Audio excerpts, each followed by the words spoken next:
Hey folks, Papa Boris here, reviewing another game from the Champions First Cup Leaders Tournament. This was the 11th game to finish for me. It was up against Vedarkunt, with apologies if I pronounced that incorrectly. It appears to be French. And this was a game I was very nervous about because my opponent's over 500 ELO, which is just crazy high. But I think it's important not to play any differently. I just do what I normally do. I'm going to take the Hermit and Cub. It's the strongest character here. And my opponent is not got the greatest draft. Rider and Brewmaster's are right, but at least against this high elo player, I'm not dealing with some, Royal Guard, Wanderer, Claw crap. Nothing super crazy up at the beginning here. And my opponent draws a brick after taking the Brewmaster, so he's forced to take the Rider.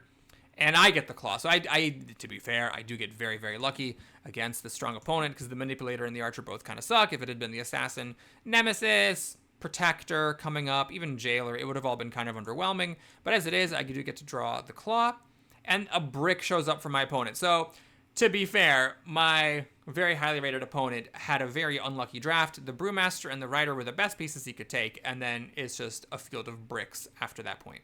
While I get the Claw and the Hermit, which is, of course, very, very good. I put the Claw here because if the Rider goes straight, it allows me to centralize my Claw, so my point was to encourage the Rider to go at a bit of an angle.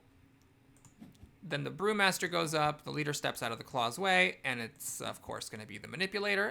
I say, of course, the Archer would have also been a fair choice, but the Manipulator gives the opponent some board control. And, of course, I top deck the Illusionist, so I got just ridiculously lucky this game. I'm pretty sure my opponent would have mopped the floor with me if the roles were reversed. But, I am going to take what I can get here. I move around, I develop my pieces, and I'm obviously going to take the Illusionist. I chose here.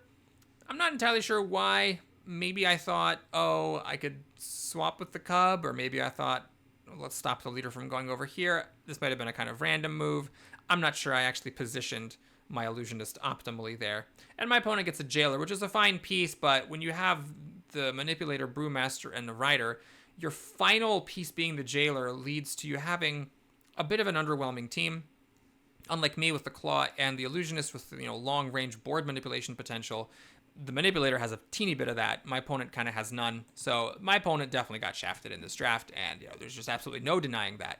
So my opponent shoves back my Hermit, shoves in with the Rider, and moves up with the Brewmaster, and then grabs the Jailer, preferring that over the Archer. And then, of course, I get another amazing piece, the Wanderer. It really was just like a textbook case of, what is the worst possible way the draft can go.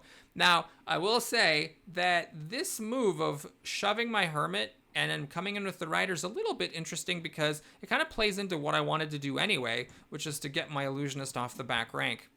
And now, when I draft a piece and put it here, the Rider's completely iced out, and all of his other pieces are pretty far away from me.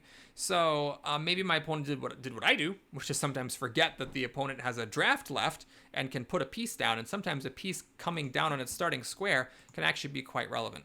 Now, I keep the Cub here because I want to stop the Brewmaster from just completely coming up to my leader. I put my leader back a little bit, and I draft the Wanderer, so there's no denying it. The draft just completely hosed my opponent. So now I got to prove it. I'm up against someone who's, over 100 ELO points higher than me.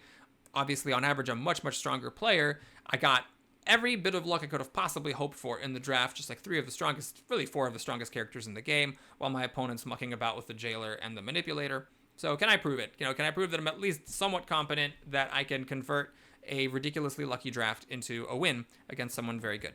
So let's see what my opponent tries. He moves up the Jailer, and then he kicks the Jailer forward again, which makes sense because this allows my opponent's Jailer to get closer to blocking my pieces. My opponent then moves up with the Manipulator, puts the leader back here, and passes over the turn to me. And I think that my opponent just missed my next play. My opponent probably should have moved over with the leader or put the Jailer here instead of here, because he's right now just daring me to swap with the Jailer. And my leader is perfectly safe with this swap. So he's just letting me get a piece really close to him when I've also got pieces like the Wanderer that can just get really close to the enemy leader. I calculated this very carefully and I realized I could just win. So I jump in with the Wanderer, I swap, I move up the Hermit, I swap with the Jailer, and all that's left is the minor matter of making sure that my king is safe. So take a moment as a teeny tiny puzzle in this one. How do you keep your leader safe for the one turn that is needed to just obviously checkmate your opponent? Okay, so you do have to play this a little bit carefully. Obviously, you can't go here because then the jailer checkmates you. If you go here, then and then you like go down with the claw, that can be a way to survive a turn because the jailer can come down, but no other piece can. And the brewmaster's not around to help. Like if the brewmaster were a little bit closer, there could be some potential shenanigans with the riders zipping in. But as it is, that would be a safe way to do it. You can also do it the way that I did it. If you go there, you just need to make sure you move the claw down to stop the rider from zipping down, and only the jailer can touch your leader.